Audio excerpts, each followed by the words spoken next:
problems are complicated. One day, one Deva approached the Buddha and asked him how to overcome human problems. The Deva said, the inner tangle and the outer tangle. Human beings are entangled in a tangle, and so I would like to ask, Venerable Sir, who will succeed in disentangling the tangle? The word tangle refers to all the mental and physical disturbances that we have faced in our day-to-day life. We are entangled with various problems. From our birth up to the last breath, numerous problems confront us. It is impossible for any human being to exist without facing such problems in this world. That is the reason why the Buddha advised us to understand the nature of our problems if we want to exist in this world. He also advised us to ponder on the purpose of our existence and try to find out why we are not satisfied with our life. If we can understand this situation, there is no reason for us to suffer from undue fear, harbor enmity, or grudge and worry. We all like to lead very happy, contented, and peaceful life, but how many of us can really think that we experience peace in our life? To gain this contentment, we are willing to do anything in every possible way, but we never get satisfactory solutions because only through our understanding can we minimize certain problems and overcome some others. We usually create other serious problems while trying to solve our existing ones. The new problem is a minor one. We tolerate it to the best of our ability and do what we can to alleviate the pain. For example, when we have gastric ulcers and suffer severe pain, we go and consult a doctor. Then, if the doctor says we have to undergo an operation, we will accept the fact that we will have to suffer more pain if we have to undergo an operation. But since we know there is no other solution to get rid of the existing gastric ulcer, then we make up our minds to bear the pain and uneasiness during the operation, thinking that we can finally be rid. That is why we sometimes face pain with mild pain, new problem, or without sacrificing something. But one thing is clear, it is impossible to settle our problems by being selfish, stubborn, or violent. That is why the Buddha has advocated very meaningful, practical, realistic method to settle this problem. He did not recommend a method just to catch up behind being, rather to find out the main cause of it. This method was not even to reduce the symptoms of the problem, just like some doctors do when they cure only the symptom of illness but not the sickness itself. When we have a severe stomach pain or headache, doctors give us painkiller tablets. After that we feel better for short period. But it is that we have a very big painful wound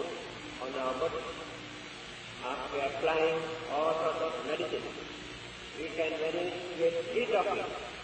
This we feel very good. But can you define this word good? Can we show anything to prove what that good feeling is?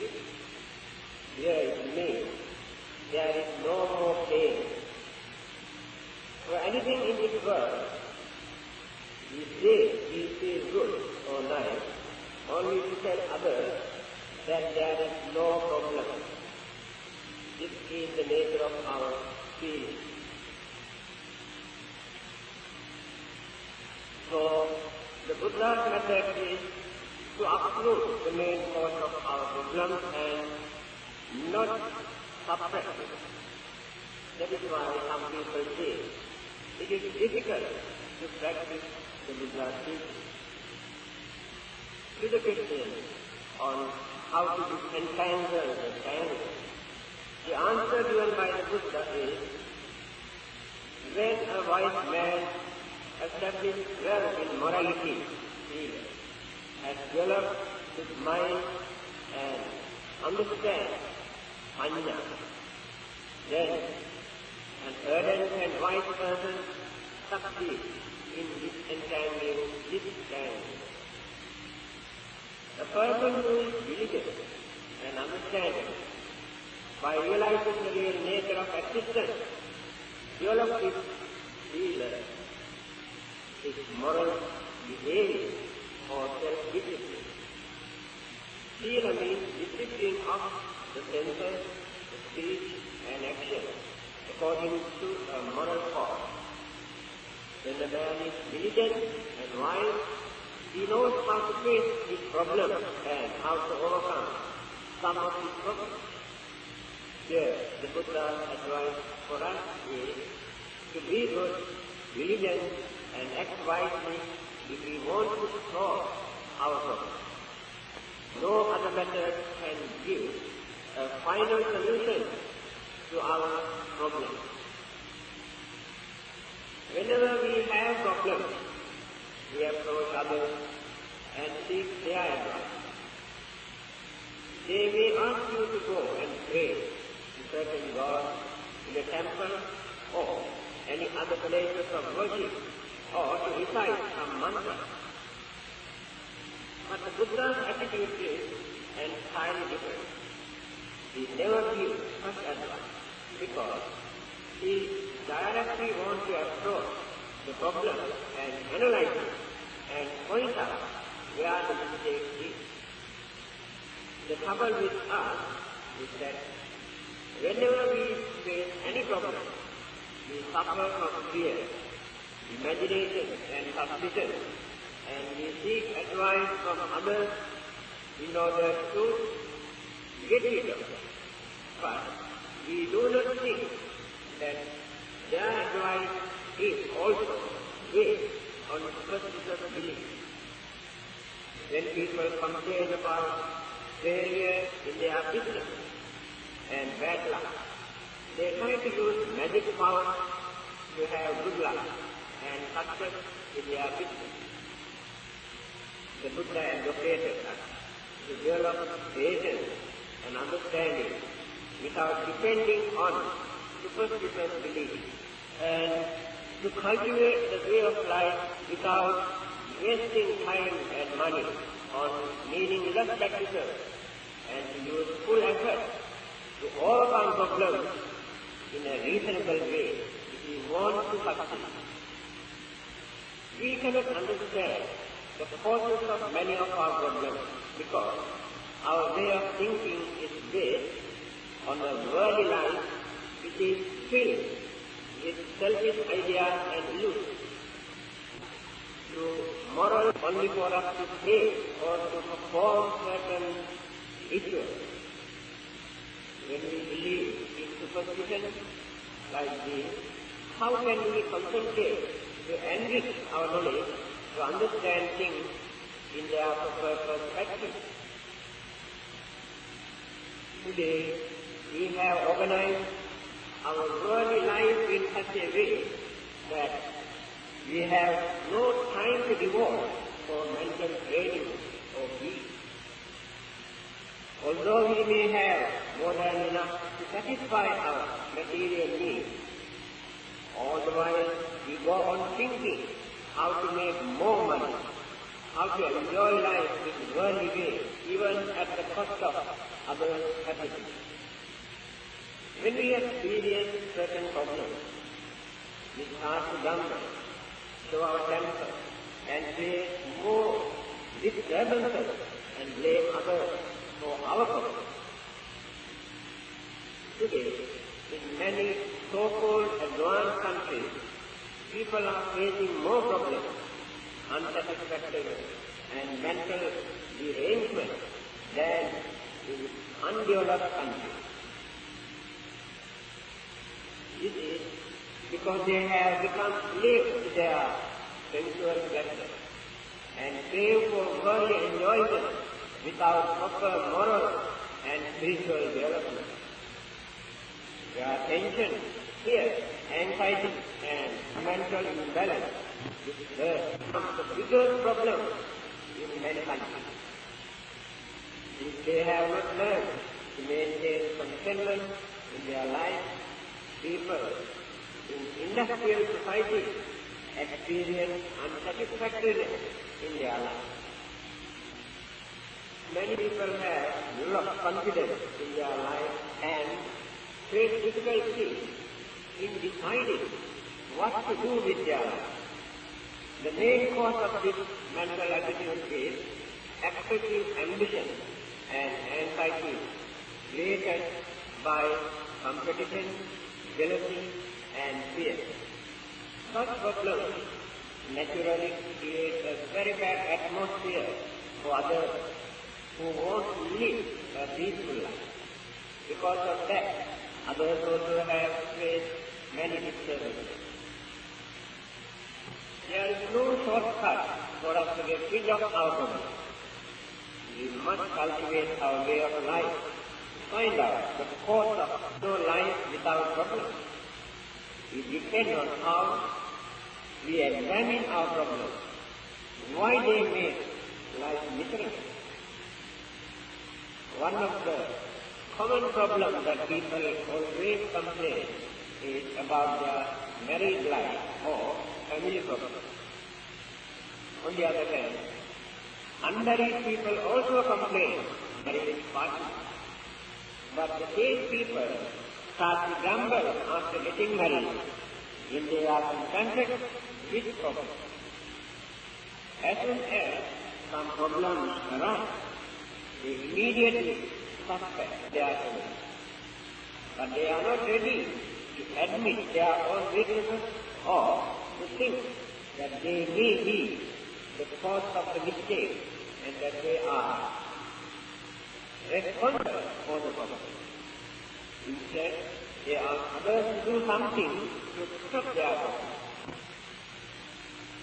Married people are confronted with many other family problems to maintain their family and to protect them.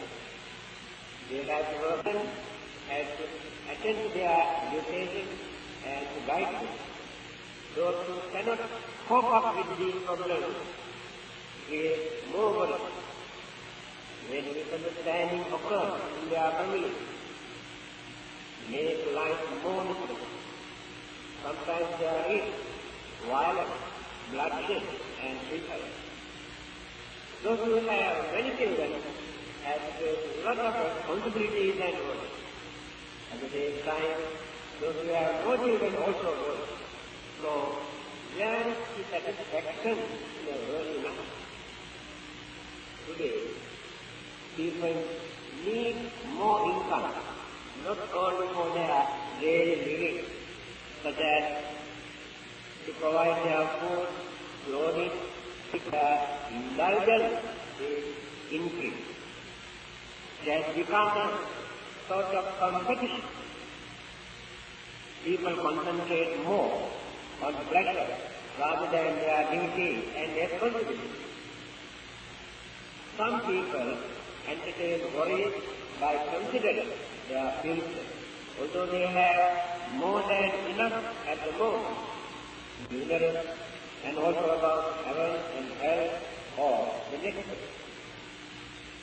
Every day they experience for a remedy to end their problems. Throughout their life, they continue this search for peace and happiness until they die, but they never find the real solution. When they feel that they are getting old, they worry. They worry when they cannot gain what they want.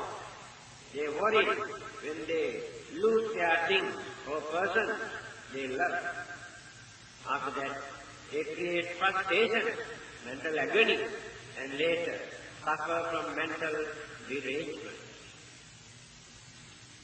We do not know the real nature of our existence and try to maintain life without experiencing any disturbances and changes.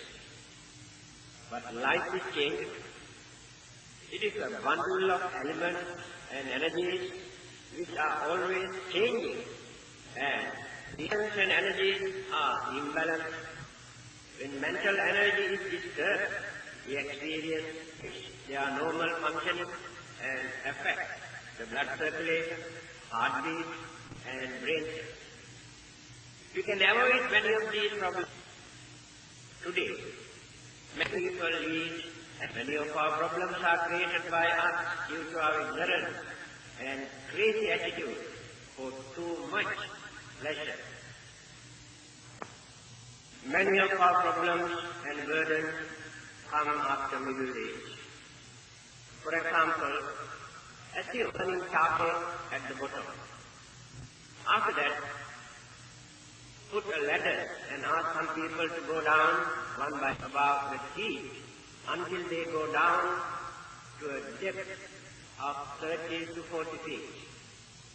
After 40 to 50 feet, they feel to 70 to 80 feet and reach nearer to the burning charcoal. They experience the sensations of burning. In the same manner, young people say that there is nothing wrong with them and they do not experience suffering, although the Buddha says life is suffering. But this is a good example for them to understand the nature of existence. Here is another simile for you to understand this situation. A flock of fishes have seen an unusual small fence in the water. That is a trap put up by a fisherman to catch the fish. Some fish want to go inside the fence and see, not to do that because we can see. Only then can we understand what it is. So, some of them go in and are caught in the trap. This simple simile tells us that it is not necessary to have personal experience in certain things to understand whether they are good or bad. We must be prepared to accept the advice given by wise men like the Buddha, who knows infinitely more than us. Of course, the Buddha himself has said that we must not accept his teaching blindly.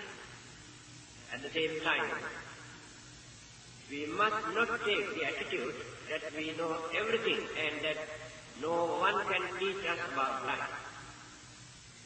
When our elders and parents advise us not to do certain things, we have to listen to them. This is simply because their experience is more advanced than our theoretical knowledge regarding our worldly life. That is why parents always advise their sons and daughters not to do certain things and to do certain things. By neglecting the advice given by the elders, young people do many things according to their way of thinking. Eventually, when they get into trouble, they remember their elders or religious teachers and seek their help and sometimes ask to pray for them. Then only they remember religion to seek some blessing and guidance. The main purpose of a religion is to help us to follow certain some young people, parents can ask for wise people who have experience when father was. Not he that has learned. It's you who have learned to see things in a more mature way. More than 2,000 years ago, the Buddha, Confucius, Lao Tzu, and many other religious teachers gave us wonderful advice in problems by ignoring the ancient wisdom. This wisdom is to develop human dignity, understanding, peace, and happiness. Let us consider our families. How many families are there who live with cooperation, unity, love, and understanding? We can invite the whole world into our room through our TV, but we are not willing to invite our next door neighbors into our houses and talk to them kindly. We have no time to look at the faces of our own family members, but we spend many hours to see the faces of unknown people on the television screen. Even within one family, we have no time to look at each other with smiling faces, although we live in the same house. How can there be unity and happiness in such families? This is the nature of our life.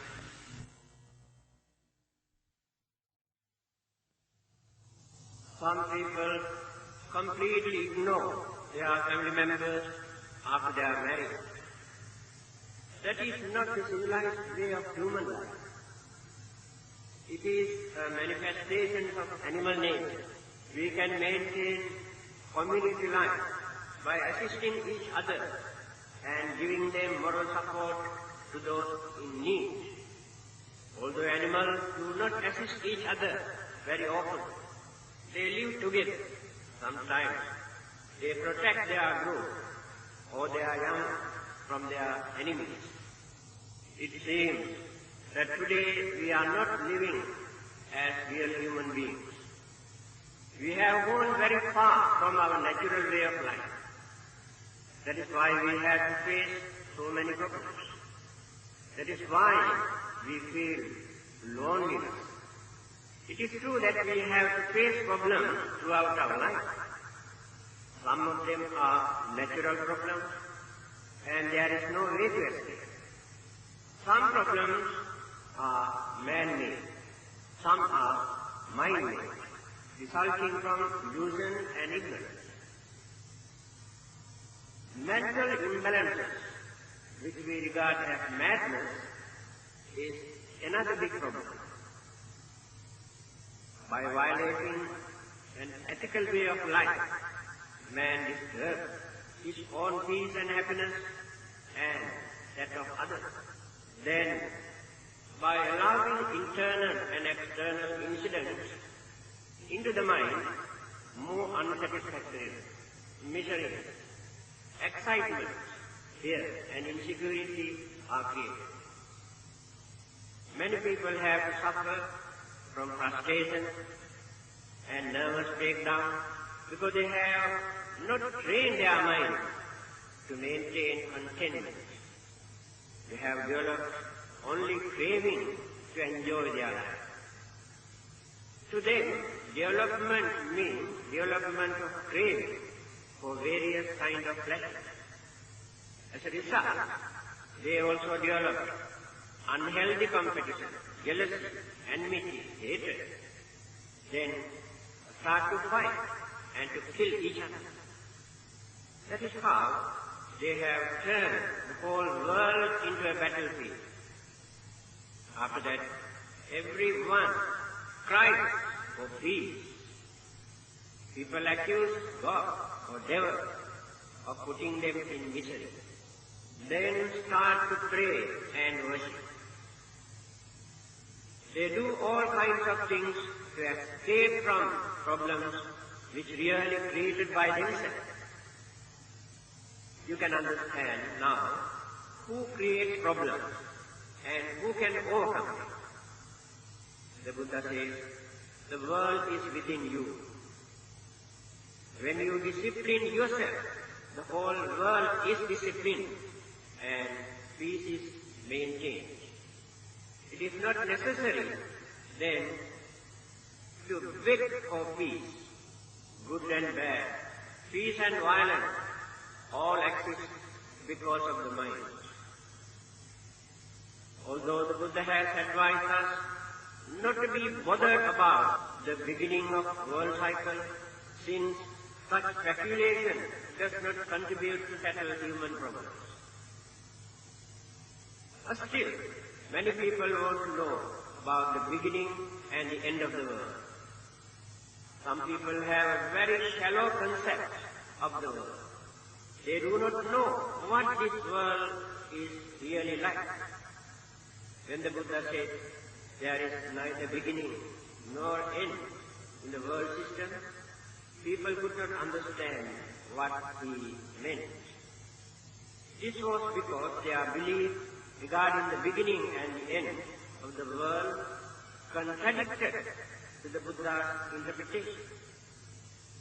If you can examine the whole world and compare it with your life or body, you can understand that the same elements and energies and conditions consist in this so-called world and in you. The only difference is that you have a mind to think and comprehend the nature of existence. But the object that you have accepted as the world is composed of only elements and energies. The extraordinary mental energy that human beings experience cannot be found somewhere else. However, this mental energy must be trained and controlled. Otherwise, human mind becomes the main cause for our own problems.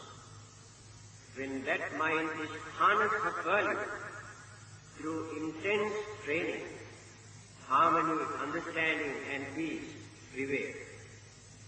But remember, even when the mind is trained, whatever precaution we take to avoid the unsatisfactoriness of our life, the universal law of impermanence changes everything in this world.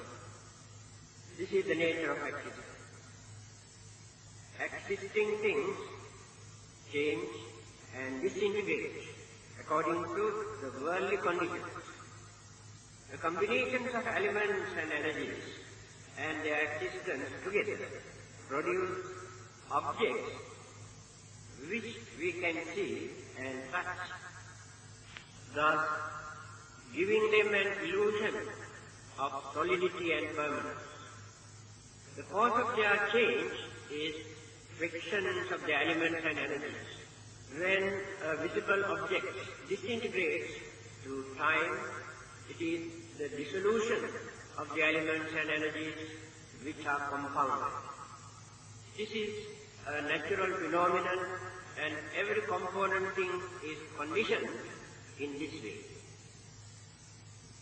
There is no reason for us to regard this situation as a creation of a supernatural being or that it is the result of punishment for a primordial crime. Buddhists regard this as a natural phenomenon. But many others regard this situation as problem because changes and impermanence disappoint this craving for permanence. The unsatisfactoriness of our life begins when we realize that permanence is impossible. Cosmic forces also influence the elements and energies of our physical body. Some of our physical and mental problems are due to their influence. Some other unknown forces also disturb our life, which people regard them as evil spirits.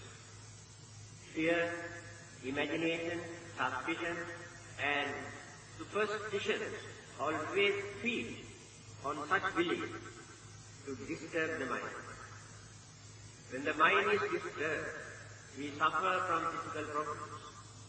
However, if our minds are well trained and develop understanding, we can prevent many of these problems from occurring. This is why the Buddha said, mind is the forerunner of all good and evil states. Mind made our day. Actually, we suffer from problems because they are the result of our illusions and hallucinations. By following the Buddha's advice, we can eradicate fear and ignorance. People do not use their education when they come to superstitious religious practices. Try to get rid of this poor mentality by strengthening your mind and developing self-confidence. Then you can overcome many of your problems, and in most cases, your imaginary problems will simply disappear. Some religionists try to escape from reality by saying that there is God who is responsible for all the good things that happen to you, and if anything goes wrong, then the devil is to blame for it. To Buddhists, there is no meaning in this kind of belief.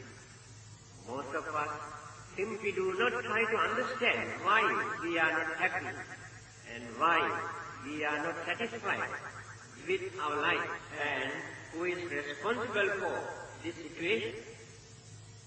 Besides all major problems for which we are not directly responsible, we also create other problems like racial, cultural, religious, and economic problems which divide mankind and create discrimination. The purpose of religion is to guide mankind to develop unity and a harmonious life and to cultivate humane qualities. Today, however, religion is being used to discriminate against other religions and to develop jealousy. Actually, man is not using religion to maintain peace, but to discriminate and hate others. This hostile attitude and unhealthy religious competition have even created bloodshed in many parts of the world.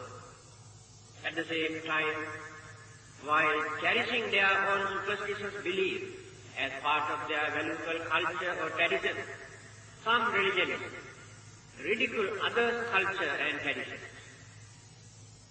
In their beliefs and practices, which they introduce as the only true religion, they promote selfish ideas for material gain, political power, and self-glorification.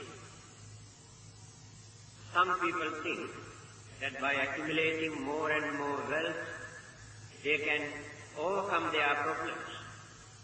So, they try to become billionaires, working hard, but after becoming billionaires, they have to face many more other unexpected problems. Insecurity, unrest, enemies, and difficulty of maintaining their wealth. This clearly shows that the accumulations of wealth is not the solution for human problems.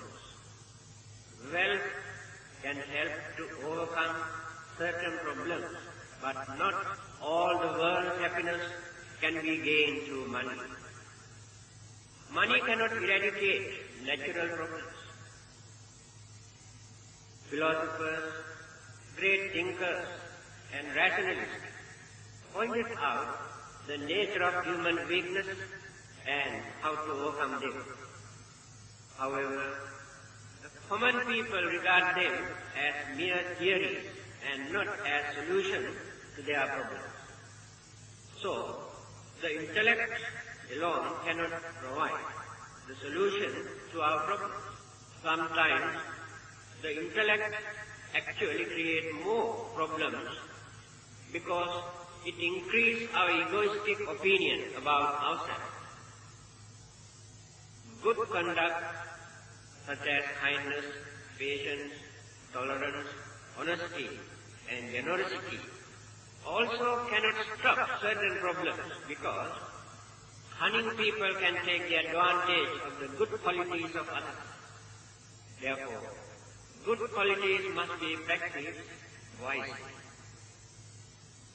Social welfare workers are trying to wipe out human problems, but their contribution also can minimize only certain problems.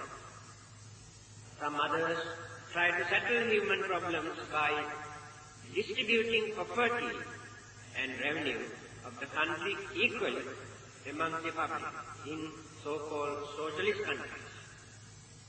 It seems that their method is also not very effective to settle human problems, since selfishness, cunningness, laziness, and many other shortcomings can upset the situation. Modern scientific education has increased more problems rather than promoting peace, happiness, and security. Governments are trying to maintain peace and order by punishing those who disobey the law. But all over the world, evil and immoral practices are spreading rapidly. Ignorant people resort to charms, magic, supernatural powers, and mantras to overcome their problems. But nobody knows that how far they can succeed through such belief. Some use violent methods such as killing, destruction, and creating disaster to gain what they need and to settle their problems. Some try to settle human problems by improving the people's way of life through financial aid. Religions, on the other hand, try to settle these problems by illustrating the concept of a paradise to create temptation and frighten people by threatening them with hellfire if they don't behave themselves. Whatever method people adopt to avoid their problems, they experience more and more new problems. The reason for this situation is that they have not realized that the main cause of most of their problems is the untrained mind of selfishness. When you study the life of primitive people, we can see that they have to face relatively few problems. These problems are mostly related only to their needs for survival. But in the so-called civilized societies of today, many of our problems are due not to our desire to continue living, but because we seek too much enjoyment. Many people believe that the purpose of their life is only for enjoyment.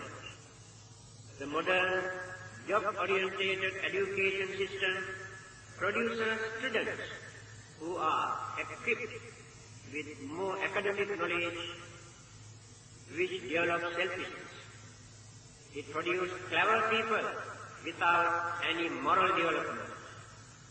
Such people do not care what happens to others or to the world so long as they alone profit on a materialistic level. Through cunningness and by adopting scientific methods to achieve their selfish desire, they increase the anxieties. Human beings are more selfish in their craving for pleasure than any other living being. They enjoy worldly life and sensual pleasure with no thought for the welfare of others or for the survival of others.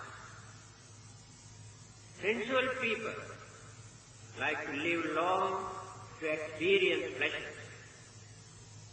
They develop craving towards the property that they have accumulated and do not want to die because they do not want to depart from their property.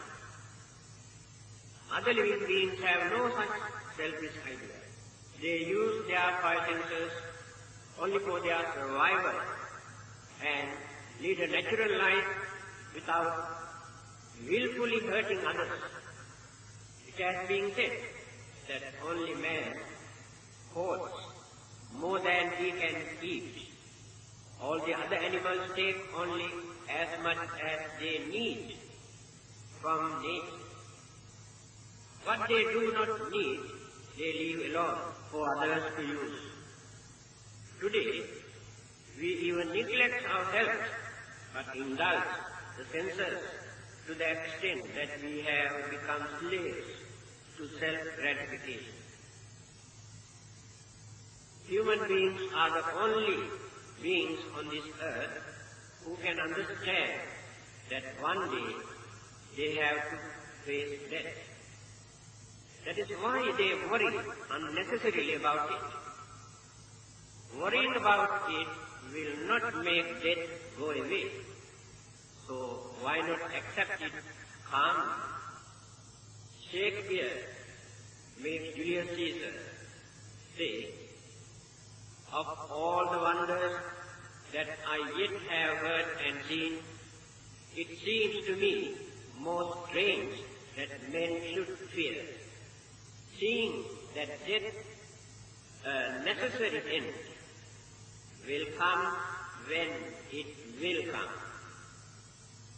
On the other hand, there are those who do not bother at all about the end of their life or about what happens after that. However, the majority do worry about existing problems and also worry about the next life.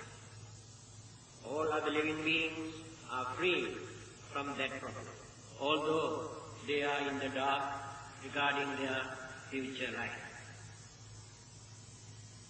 Whenever certain difficulties and problems arise, there are various ways and means for you to make up your mind to reduce your mental agony and unhappiness. First and foremost, you must try to understand the nature of the world in which you live. You must realize that you can never expect everything in this world to be perfect and to run smoothly. The world is not always in your favor. You must be prepared to face difficulties and problems in the day-to-day life. There is no world and no life without problems. We have strong craving for existence and grace to enjoy the sensual pleasures of the world. You had to pay the price in terms of physical pains and mental agony. This can be equated to the payment of rental for the house occupied by you. Rental being the physical pain and mental agony, and the house being your physical body. Occupied by you on a temporary basis. Through your body, you enjoy your sensual pleasure, and you must pay for it. There is nothing free in this world. However, if you are desirous to eradicate or eliminate the physical pain and mental agony, you should try to give up or subdue that strong craving force and the desire for sensual pleasure. So long as you are subjected to this craving force, you are subjected to the consequences of pain and agony. To do away with the physical pain and agony and to achieve spiritual happiness, you must make your choice. There are no two ways. You should not, therefore, accuse others when you come across some problems while you are enjoying sensual pleasures. One way to find solace for your occasional mental agony and unhappiness is to understand the degree of your own suffering and the difficulties with that experienced by others. When you are unhappy, you feel that the world is against you. You think that everything around you is about to collapse. You feel that the end of the road is near. However, if you try to take a mental stock of things and try to count your blessings, you will find surprisingly that you are better off than many other people. You have probably heard the saying, I complained I had no shoes until I met a man who had no feet.